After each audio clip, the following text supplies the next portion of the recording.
Maßnahmen haben Sie heute? Mir sind 3 Dinge heute sehr wichtig gewesen. Zum Ersten, dass wir einen Konsens haben, dass es keine Reisebeschränkung ausdrücklich geben soll. Was es aber geben soll und was wir ja vielfach auch schon machen, ist, dass wir unsere Bürgerinnen und Bürger jeweils darauf hinweisen, dass nicht notwendige Reisen, insbesondere in Risikogebieten, eben tatsächlich dann auch nicht gemacht werden sollten. Aus Eigenschutz der Bürgerinnen und Bürger, aber auch um andere zu schützen. Also, dass wir noch mehr auch gemeinsam informieren und dazu aufrufen, eine Reise zu überdenken und vor allem eben auch eine Reise in oder aus Risikogebieten, gleichzeitig aber die Freizügigkeit an den Grenzen grundsätzlich erhalten wollen. Ein zweites ist mir wichtig. Wir haben, wie andere auch, die Kommission aufgefordert, ein Exportverbot für Drittstaaten, etwa für Schutzmasken und Schutzkleidung, in Kraft zu setzen. Es gibt ja eine Debatte darüber, welche nationalen Maßnahmen ergriffen werden. Wir können dann nationale Maßnahmen runterfahren, wenn es eine Maßnahme der Europäischen Union gibt, tatsächlich sicherzustellen, dass knappe Güter wie Schutzmasken oder Schutzkleidung auch in Europa, in der Europäischen Union bleiben.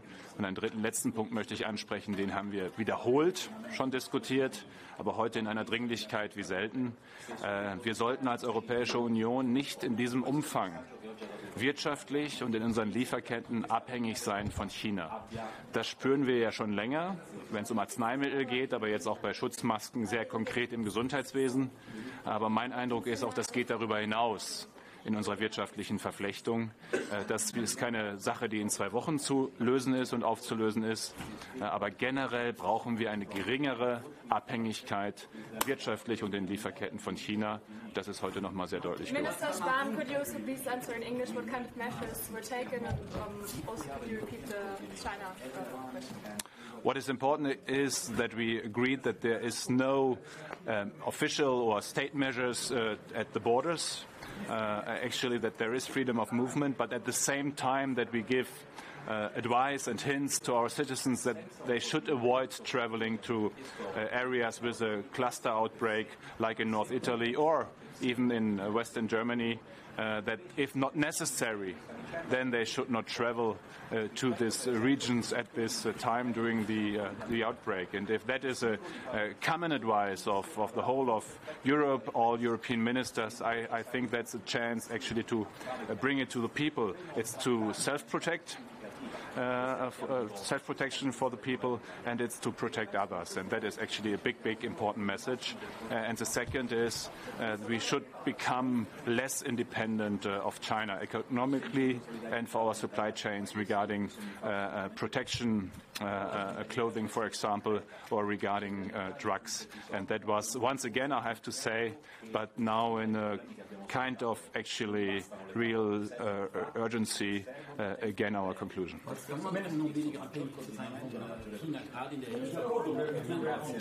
Was wir wieder brauchen, ist mehr Produktion von Arzneimitteln und Wirkstoffen von Arzneimitteln in Europa.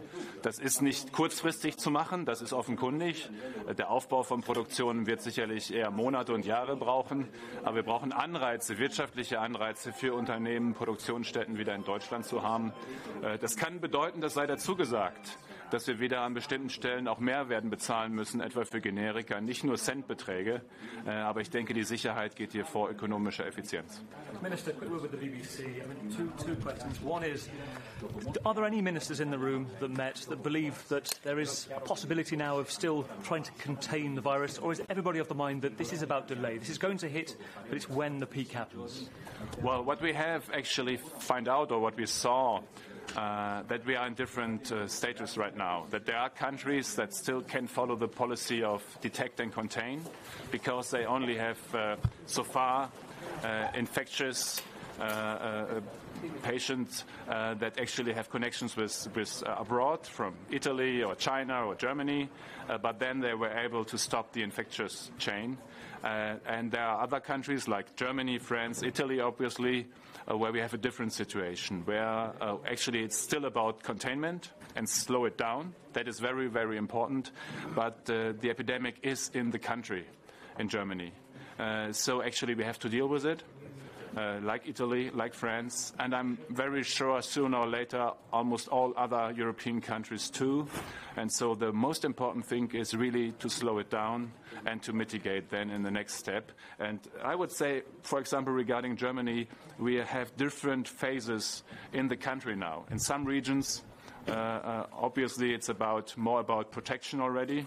And in other regions, we are still able to detect and contain, and that counts for the whole of Europe as well. Can you clarify the position from Germany on this possible export ban of face breathing equipment and clothing? Maggie de Block, the Belgian minister, saying a short while ago it's because of this meeting that was put an end to it. Actually, what we did not say in Germany is that it is not allowed to export these products in general. What we say is that you have to ask for it and you have to have a good reason for it, and then an official authority says yes or no to export it to another country. And if it is with a European neighbor country or if it is for an international health organization, of course, it's more likely that we're going to say yes. But what is important is that on a case-by-case a decision, we say yes or no to the export of these products, because we just have a shortage, like every country, of these masks, for example. What I find even more important is that as a European Union, we have a European Union, a community approach to this. It is possible by the EU regulation that regarding third countries, the EU can do this too. And what I asked for in the Council is that the EU does this, and it does this quickly.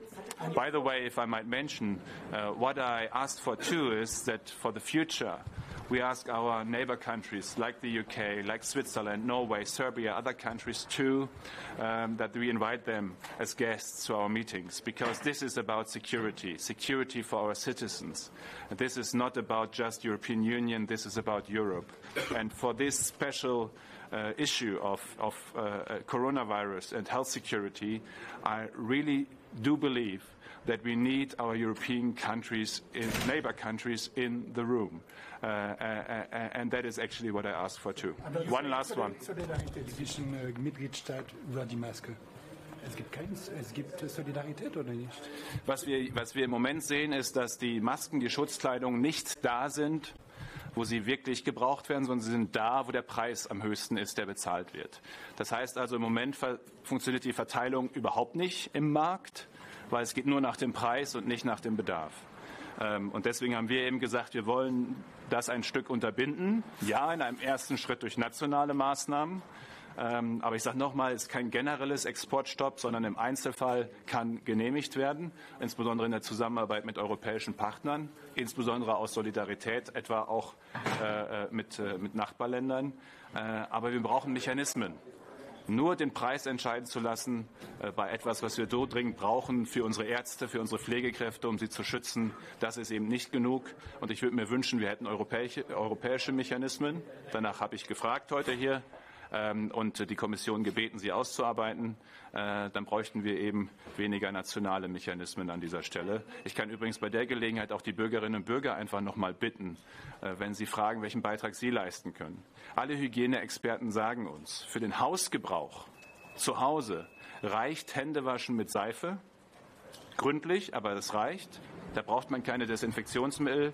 Und auch für den Hausgebrauch oder den privaten Gebrauch braucht es keine Masken. Desinfektionsmittel und Masken, Schutzmasken sollten vor allem für Ärzte, Pflegekräfte, medizinisches Personal vorhanden sein. Und deswegen kann ich eben nur sagen, auch die Bürgerinnen und Bürger bitten, wenn sie fragen, welchen Beitrag sie leisten können, auch um die aktuelle Lage zu bewältigen, ist, dass wir diese Produkte eben vor allem für die lassen, die wirklich an der Front gegen das Coronavirus kämpfen. Dankeschön. Kommission den Exportstopp einfach so verhängen? Ja.